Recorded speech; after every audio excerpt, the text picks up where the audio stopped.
এক নাম্বার বর্জনীয় বিবাদ বর্জন করা আর অশ্লীলতা বর্জন করা, বিবাদ আর অশ্লীলতা বর্জন করা।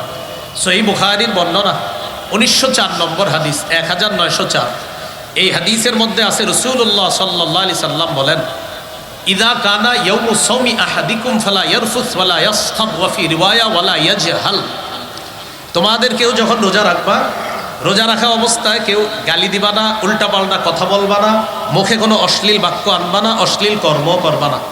ফাইন সাব্বাহু আহাদুন আও কাতালাহ, কেউ যদি রোজাদারের সাথে ঝগড়া করে, লড়াই করে, অথবা বাদানুবাদে লিপ্ত হয়, ঝগড়ায় লিপ্ত হয়, ফাল্যাকুল, রোজাদার তখন বলবে ইন্নী সাইম, আমি রোজাদার। বুখারীর অন্য বর্ণনা আসছে আপনি দুইবার বলবেন ইন্নী সাইম, ইন্নী সাইম, আমি রোজাদার, আমি রোজাদার। বুখারীর অন্য বর্ণনা আসছে ফাল্যাকুল ইন্নী সাইমুন মাররাতাইন, সেজন্য দুইবার বলে আমি রোজাদার, আমি রোজাদার। তাহলে বলি এই রমজানে যদি আমাদের সাথে কেউ ঝগড়া করতে আসে, আমরা দুইবার বলে দিব কি, আমি রোজাদার, আমি রোজাদার। আপনি অন্যদিকে যান। আল্লাহ আমাদেরকে ঝগড়া থেকে হেফাজত করেন। 2 নাম্বার,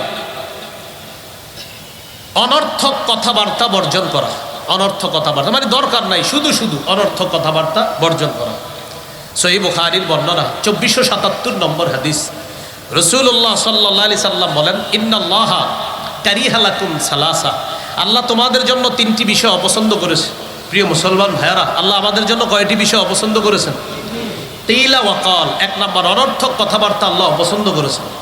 2 নাম্বার ওয়া ইদাআতাল মাল, সম্পদ নষ্ট করা আল্লাহ অপছন্দ করেছেন। 3 নাম্বার ওয়াকাসরাতাস সুআল, অনর্থক বেশি প্রশ্ন করা আল্লাহ অপছন্দ করেছেন। অনর্থক প্রশ্ন আল্লাহ অপছন্দ করেছেন। এই 3টা বিষয়। এই হলো 2 নাম্বার অনর্থক কথাবার্তা বর্জন করা। 3 নাম্বার বর্জনীয় মিথ্যা কথা বর্জন করা। একটু বাংলা বলি আমার সাথে, বলেন মিথ্যা হলো সমস্ত পাপের আম্মা। মা, সমস্ত পাপের মা কি? মিথ্যা। সমস্ত পাপের মা হলো মিথ্যা কথা বলা। রাসূলুল্লাহ সাল্লাল্লাহু আলাইহি সাল্লাম বলেন, বুখারীর বর্ণনা 1903 নম্বর হাদিস, মান লাম ইয়াদা কাওলা যুর আল আমালা বিহি ফালাইসা লিল্লাহি হাজাতুন ফি আইয়াদা তাআমাহু ওয়া শারাবাহু। যে ব্যক্তি রোজা রাখলো কিন্তু মিথ্যা বর্জন করতে পারলো না, সে খানা না খাইলো আর পানি পান না করলো, এগুলাতে আল্লাহর কাছে কোনো গুরুত্ব নাই। সে যে মিথ্যা বর্জন করতে পারলো না আর খানাও খাইলো না, একদিক দিয়ে সে খানাপিনা থেকে জিহ্বাকে হেফাজত করলো, আরেক দিক দিয়ে সে জিহ্বার মাধ্যমে মিথ্যা কথা বললো। নবীজি বলেন তার এই না খাওয়া আর না পান করার মধ্যে আল্লাহর কাছে কোনো গুরুত্ব নেই। তাহলে আমরা মিথ্যা বলবো না। আমাদের দেশে রমজান যত কাছায়, আমাদের দেশের কিছু অসাধু মানুষ তত বেশি মিথ্যাবাদী হয়। রমজান যত কাছে, এই যে দেখবেন শুরু হবে তরমুজ, খেজুর, এই সিন্ডিকেট ভয়ঙ্কর এক বলয়ের মধ্যে পড়ে যায়। তো রমজান মাসে মাশাল্লাহ সবাই কেনাকাটা করে। জুতার দোকানে গেছেন জুতা কিনতে, ভাই কত? 1300, 1250 দেই। আপনি আমার পরিচিত মানুষ, এই জন্য বলছি 1300, অন্যদের কাছে আরো বেশি। ভাই দেন না, আল্লাহর কসম ভাই, কিনা আছে 1230 করে। আচ্ছা 1250 দেন, 20 টাকা লাভ। সদরঘাট গিয়া খোঁজ নিয়ে দেখা যায় 400 টাকা করে কিনা। তা আমি বলছি না যে 400 করেই কিনা, যদি 1230 হয় সত্যি সত্যি তো সত্য। আপনি যদি 1230 দিয়ে না কিনে কম দিয়ে কিনে 1230 বললেন, সত্য হলো না মিথ্যা হলো? হ্যাঁ, মিথ্যা কথা বলা যাবে না। আল্লাহ আমাদেরকে হেফাজত করেন। 4 নাম্বার গীবত বর্জন করা। গীবত, এটার ব্যাপারে একটা বাংলা যদি পারি আমরা লিখে রাখবো, ঘরে পকেটেও রাখবো। বলি গীবত হলো আমল ধ্বংসের নীরব ঘাতক। আমল ধ্বংসের নীরব ঘাতকের নাম কি? গীবত। হ্যাঁ, বলেন ঘি ভাত দিয়ে মজলিস শুরু হয়, গীবত দিয়ে শেষ হয়। আমাদের পার্সোনাল মজলিসগুলা, পার্সোনাল যে মজলিস, এ মনে করেন 5-6 জনের, ঘি ভাত দিয়ে শুরু হয়। মানে ঘি ভাত ভালো জিনিস, এটা দিয়ে শুরু হয়। একটু পরে বলে ভাই ঘিটা প্রত্যেক আনসার কমজাত, ওমকে এ তো খারাপ মানুষ, শুরু হয়ে গেল ঘি ভাত। মানে ঘি কিনছেন কার থেকে? অমুক। ও, সে তো সুবিধার লোক না। তাহলে ঘি ভাত দিয়ে শুরু হলো, শেষ হলো ঘি বত দিয়ে। মানে ঘি ঘ, আর একটা হলো ঘি গ, একটা ভাত আর একটা বত। তো ঘি ভাত ভালো জিনিস, এটা জানতে যেতে হয়ে যায় গীবতের মধ্যে। তো জিব্বার মধ্যে আপনার গীবত দেখবেন, ঘি ভাত এটাও মজার জিনিস, গীবতও মজা। মজার ব্যাপার দুটোটার জন্য জিব্বা মজা, খুব মজা। গীবতে কিন্তু অনেক মজা, আবার ঘি ভাত এটাও মজা। তো সবই মজা, এই জন্য এক মজা ভালো আর এক মজা খারাপ। তো গীবত এটা আমল ধ্বংসের নীরব ঘাতক। আল্লাহ আমাদেরকে হেফাজত করেন। এবার একটা গুরুত্বপূর্ণ বিষয়, ঝগড়া করি কি দিয়ে? আচ্ছা, অনর্থক কথা বলি কি দিয়ে? মিথ্যা বলি কি দিয়ে? গীবত করি কি দিয়ে? তাহলে কি বোঝা গেল? ঝগড়াও জিব্বা দিয়ে, গীবতও জিব্বা দিয়ে, মিথ্যাও জিব্বা দিয়ে, অনর্থক কথাও জিব্বা দিয়ে। তাই আজকে থেকে জিব্বাকে অনর্থক কথা থেকে বাঁচাতে হবে, ঝগড়া থেকে বাঁচাতে হবে। তিরমিজি 2616 নম্বর হাদিস, রাসূলুল্লাহ সাল্লাল্লাহু আলাইহি সাল্লাম বলেন, হাল ইয়াকুব্বুন নাস ফিন নারি আলা ওয়ুজুহিহিম আও আলা মানাখিরিহিম ইল্লা হাসাইদু আলসিনাতিহিম। বেশিরভাগ মানুষের মাথাটা নিচে, পাগুলা উপরের দিকে দিয়ে জাহান্নামে নিক্ষেপ করা হবে শুধু জিহ্বার অপরাধের কারণে, শুধু জিহ্বার অপরাধের কারণে। ভাই আমরা জিহ্বার অপরাধ থেকে নিজেদেরকে বাঁচানোর চেষ্টা করব, আল্লাহ তৌফিক দান করুন। তিরমিজির হাদিস 2406 নম্বর হাদিস, উকবা ইবনে আমির রাদিয়াল্লাহু তাআলা আনহুর বর্ণনা, রাসূলুল্লাহ সাল্লাল্লাহু আলাইহি সাল্লামকে জিজ্ঞাসা করলেন, মান নাজাতু ইয়া রাসূলুল্লাহ, ওগো আল্লাহর নবী, মুক্তির উপায় কি আপনি আপনার কাছে জানতে চাই। নবী বললেন, মুক্তির উপায় তিনটি। মুক্তির উপায় কয়টি? তিনটি। এক, আমসিক আলাইকা লিসানাক, তোমার জিহ্বা তুমি নিয়ন্ত্রণ করবা। 2 নাম্বার, আল্লিয়াসাকা বাইতুকা, তোমার ঘর যেন তোমার জন্য প্রশস্ত হয়। আচ্ছা, ঘর প্রশস্ত হওয়া দ্বারা কি উদ্দেশ্য? উদ্দেশ্য হলো কাজ শেষে তাড়াতাড়ি বাসায় আসবেন। আপনি 6টায় বাসায় আসার কথা, রাত 10টা 11টা বাজে স্ত্রী ফোন দেয়, আপনি কোথায়? আপনি বলেন বন্ধুদের সাথে আড্ডা দিচ্ছি। না, আড্ডা দেওয়া যাবে না, হয়তো কাজে, না হয় বাসায়। বাসায় নাই, কাজে থাকবেন, কাজে নাই, বাসায় থাকবেন। কারণ আপনি স্ত্রীর সামনে, সন্তানের সামনে, মা বাবার সামনে এই গুণাগুলা করতে পারবেন না যেগুলা বন্ধুদের সাথে আপনি বাহিরে করতে পারবেন। তাই নবীজি বললেন 2 নাম্বার, তোমার ঘর যেন তোমার জন্য প্রশস্ত হয়। তো 1 নাম্বার, তোমার জবান নিয়ন্ত্রণ করবা। 2 নাম্বার, তোমার ঘর যেন তোমার জন্য প্রশস্ত হয়। 3 নাম্বার, ওয়াবকি আলা খাতিআতিক, তুমি গুনাহের জন্য কান্নাকাটি করবা। তো দেখেন এই 3টার মধ্যে একটা হলো জিহ্বা নিয়ন্ত্রণ করা। তাহলে ঝগড়া হয় জিহ্বা দিয়ে। হাদিসে আসছে আস-সাওমু জুন্না, রোজা হলো জাহান্নাম থেকে বাঁচার ঢাল। এই ঢালকে যদি ছিদ্র করা না হয়, রোজা নামক ঢাল ছিদ্র হয় বিশেষত 2টি অপরাধের কারণে। একটা হলো মিথ্যা কথা, আর একটা গীবত। আর হাদিস থেকে জানলাম বেশিরভাগ মানুষ জাহান্নামে যায় জিহ্বার কারণে। এবার আমার সাথে একটু সবকের মতো বলি, ওলামা হযরতরা না, শুধু আপনারা বলেন তো, রোজা নামক ঢাল ছিদ্র হয় কয় অপরাধে? কি কি? মিথ্যা, গীবত। মিথ্যা গীবত হয় কি দিয়ে? আর জিহ্বার কারণে বেশিরভাগ মানুষ কোথায় যায়?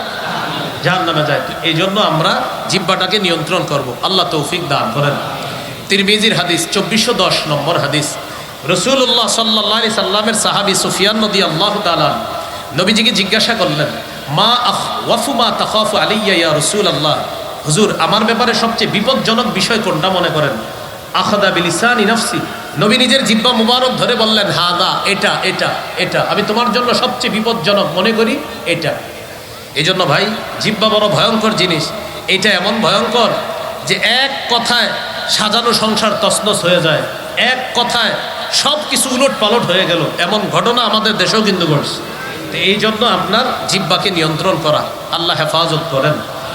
তিরমিজির হাদিস 2407 নম্বর হাদিস, এই হাদিসের মধ্যে আসছে রাসূলুল্লাহ সাল্লাল্লাহু আলাইহি সাল্লাম বলেন, ইদা আসবাহা ইবনু আদম, আদম সন্তান যখন সকালবেলা ঘুম থেকে ওঠে, ফাইনাল আযা কুল্লাহা তুকাফিরুল লিসান, সমস্ত অঙ্গ প্রত্যঙ্গগুলা জিহ্বাকে ডেকে বলে, ও জিহ্বা ইত্তাকিল্লাহা ফিনা, তুমি আমাদের ব্যাপারে আল্লাহকে ভয় করো। ফাইন্নামা নাহনু বিকা, আমরা তোমার দ্বারাই নিয়ন্ত্রিত। জিহ্বা তুমি আমাদের ব্যাপারে আল্লাহকে ভয় করো, আমরা তোমার মাধ্যমে নিয়ন্ত্রিত। ফাইন ইস্তাকামতা ইস্তাকামনা, তুমি সোজা থাকলে আমরা সোজা। ওয়া ইন ওয়াজাজতা ওয়াজাজনা, তুমি বাঁকা হলে আমরা বাঁকা। বলি তো ভাই, রোজা নামক ঢাল ছিদ্র হয় কয় অপরাধে? কি কি? গীবত, মিথ্যা হয় কি দিয়ে? সমস্ত অঙ্গ বস মানে কাকে? জিহ্বা। হ্যাঁ, জিহ্বাকে প্রতিদিন সকালে বলে, জিহ্বা তুমি আমাদের বস, তুমি ঠিক থাকবা আমরা ঠিক, তুমি বাঁকা হবা আমরা বাঁকা। তিরমিজি 2408 নম্বর হাদিস দিয়ে শেষ করছি। রাসূলুল্লাহ সাল্লাল্লাহু আলাইহি সাল্লাম বলেন, মান ইয়াতাকাফফালু লি মা বাইনা লাহইহি ওয়া মা বাইনা রিজলাই আতাকাফফালু লাহু বিল জান্নাহ, যে ব্যক্তি 2 চোয়ালের মাঝে জিহ্বা আর 2 রানের মাঝে লজ্জাস্থানে 2টা অঙ্গের নিশ্চয়তা আমাকে দেয় যে সে গুনাহ করে না, আতাকাফফালু লাহু বিল জান্নাহ, আমি তাকে জান্নাতে নেওয়ার জিম্মাদার হয়ে যাব। তাহলে কয়টা বর্জনীয় শুনলাম? 4টা। ও আরো 2টা বাকি আছে, দাঁড়ান। 1 নাম্বার ঝগড়া বর্জন করা, 2 নাম্বার অনর্থক কথা বর্জন করা, 3 মিথ্যা বর্জন করা, 4 গীবত বর্জন করা, 5 নাম্বার লৌকিকতা বর্জন করা। কি বর্জন করা? লোক দেখানো ইবাদত বর্জন করা। সিয়াম আল্লাহর জন্য, সাহরি আল্লাহর জন্য, ইফতারি আল্লাহর জন্য, করানো ইফতারি সব কার জন্য? আল্লাহর জন্য। বুলুগুল মারাম হাদিসের একটা কিতাব, এই কিতাবের 440 নম্বর হাদিসের বর্ণনা, রাসূলুল্লাহ সাল্লাল্লাহু আলাইহি সাল্লাম বলেন, ইন্না আখওয়াফা মা আখাফু আলাইকুম আশ-শিরকুল আসগর আর-রিয়া। তোমাদের ব্যাপারে আমি সবচেয়ে আশঙ্কা করি ছোট শিরিকের। সেই ছোট শিরিক হলো লোক দেখানো ইবাদত করা। আল্লাহ আমাদেরকে লোক দেখানো ইবাদত করা থেকে হেফাজত করেন। হাদিসের একটা কিতাব আছে সহিহ ইবনে খুজাইমা, এই কিতাবের 2 নম্বর খণ্ড 140 নম্বর পৃষ্ঠা। রাসূলুল্লাহ সাল্লাল্লাহু আলাইহি ওয়াসাল্লাম বলেন, শোনো তোমরা, ইয়াকুম আশ-শিরকাস সারাইর, তোমরা গোপন শিরিক থেকে বাঁচো। সাহাবীরা বললেন, হুজুর গোপন শিরিক কি? দেখেন নবী কি বলে। নবীজি বললেন, ইয়াকুমুর রাজুল ফায়ুসাল্লি, কোন ব্যক্তি নামাজে দাঁড়ায়, ফায়ুযায়্যিনু সালাতাহু জাহিদান লিমা ইয়ারা মিন নাজরিন নাসি ইলাই, নামাজ সুন্দর করে এই নিয়তে মানুষ যেন তার নামাজ দেখে বলে, বাবা কত সুন্দর নামাজ। হ্যাঁ, নবীজি বলেন, যাকা শিরকুস সারাইর, এটা গোপন শিরিক। এক ব্যক্তি নামাজে দাঁড়াইছে, রুকু সুন্দর মতো করে, সেজদা সুন্দর মতো করে, এই নিয়তে মানুষ আমার রুকু সেজদা দেখে বলবে, বাবা কি অসাধারণভাবে নামাজ পড়ে, কত সুন্দর রুকু, কত সুন্দর সেজদা। তাহলে তার নিয়ত মানুষকে দেখানো, এটা হলো গোপন শিরিক। এক সাহাবী প্রশ্ন করলেন, হুজুর কেউ যদি আল্লাহকে খুশি করার জন্য রুকু সেজদা সুন্দর করে, আর যদি মানুষ প্রশংসা করে, বুখারী 757 নম্বর হাদিসে আছে, রুকু করতে হবে ধীরস্থিরভাবে, সেজদা করতে হবে ধীরস্থিরভাবে। তো কেউ যদি রুকু সেজদা সুন্দরভাবে করে, কার জন্য? আল্লাহর জন্য। মানুষ যদি প্রশংসা করে, মাশাআল্লাহ তার রুকু সুন্দর, সেজদা সুন্দর, হুজুর এটাও কি রিয়া হবে, লোক দেখানো ইবাদত হবে? নবীজি বললেন, না, এটা লোক দেখানো ইবাদত হবে না। তিলকা আজিলু বুশরাল মুমিন, সহিহ মুসলিমের ইবারত, এটা মুমিনের জন্য দুনিয়াতে নগদ সুসংবাদ। তাহলে কোনো ব্যক্তি যদি আল্লাহকে খুশি করার জন্য ইবাদত সুন্দর করে, মানুষ যদি প্রশংসা করে, এটা আল্লাহর পক্ষ থেকে বান্দার জন্য দুনিয়াতে নগদ সুসংবাদ। এ হলো 5 নাম্বার বর্জনীয়, লৌকিকতা বর্জন করা। 6 নাম্বার বর্জনীয়, অপচয় করব না। কি করব না? অপচয়। অপচয়ের 2টা আরবি কোরআনে আছে। আপনার অনেক আরবির মধ্যে 2টা উল্লেখযোগ্য। এক জায়গায় আছে দেখবেন ওয়ালা তুসরিফু, আরেক জায়গায় আছে ওয়ালা তুবাযযিরু। ওয়ালা তুসরিফু অর্থ অপচয় করো না, তুবাযযিরু অর্থ অপচয় করো না। লা তুসরিফু অপচয় করো না, লা তুবাযযিরু অপচয় করো না। 2 অপচয় করোনার পার্থক্য কি? এখানে অনেক ছাত্র ভাইয়েরা আছেন, আমার সাথে একটু বললে সুন্দর হবে। বলেন, বৈধ কাজে মাত্রাতিরিক্ত খরচ করাকে ইসরাফ বলে। এর মানে বৈধ কাজে আপনি প্রয়োজনের বেশি খরচ করার অপচয়টার আরবি হলো ইসরাফ। বৈধ কাজে অতিরিক্ত খরচ করার আরবি হবে ইসরাফ।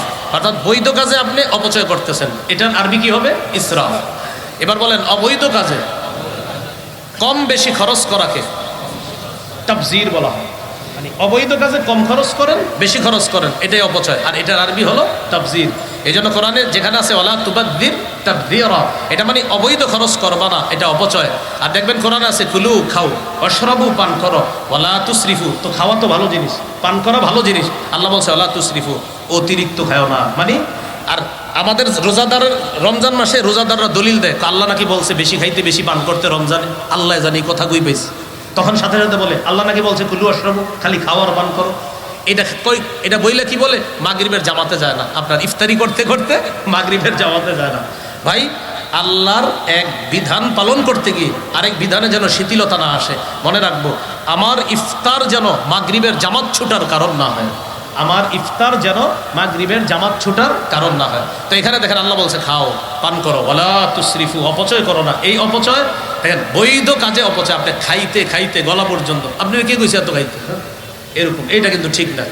10 জনের খাবার রান্না করবেন, মেহমান আসবে 10 জন, তো 12 জনের রান্না করলেন বা 13 জনের, আপনি 30 জনের রান্না করছেন, কেন এতগুলো খাবার রান্না করলেন? তো বৈধ কাজে মাত্রা অতিরিক্ত খরচ করা, এটাও অপচয়, এটাকে বলা হয় ইসরাফ। আর অবৈধ কাজে কম বেশি খরচ করাকে, এটাকেও বলে অপচয়, এটাকে বলে তাবযির। আল্লাহ আমাদের সকলকে ইসরাফ এবং তাবযির উভয়টা থেকে বাঁচার তৌফিক দান করেন। তাহলে 6 নম্বর বর্জনীয়, অপচয় অপব্যয় থেকে আমরা বেঁচে থাকবো। আল্লাহ আমাদের সকলকে 18টা মৌলিক করণীয় বললাম, ওলামা হযরত খতিব সাহেবগণ মসজিদের মিম্বরে নিঃসন্দেহে আরও বেশি বলবে, আর 6টা বর্জনীয় বললাম। এই 24টি কথা আমরা মনে রাখবো। আল্লাহ তৌফিক দান করেন।